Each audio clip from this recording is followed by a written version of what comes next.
માતાજી, જય ઠાકર મિત્રો. તો આજ આપણે આપણી દુકાનની વિઝિટ કરીશું. તો હાલો કરવી વિઝિટ. આ છે ડબલ નો ચૂલો. પ્રાઇસ તમને છેલ્લે ખબર પડશે. બાકી તમે એકવાર વિઝિટ કરો, મજા આવશે તમને જોવા. તો આ છે આપણા બધા ઝૂલા. હાલો, આ છે સોફા ગાર્ડન. તો આવો બીજા ઝૂલા જોઈએ. આ છે ડબલ નો. આ છે આપણે તાર. આ છે સર્કલ, એ પણ ફોલ્ડિંગ. તમને પણ મજા આવશે અને જગ્યા પણ નહીં રોકે ઘરે. એકદમ આમ પેક થઈ જાય.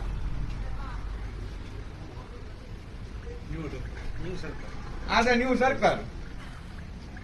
આંકરવી આવો. આ છે હુડી. આ છે હેવી કોલ. આ પણ પેક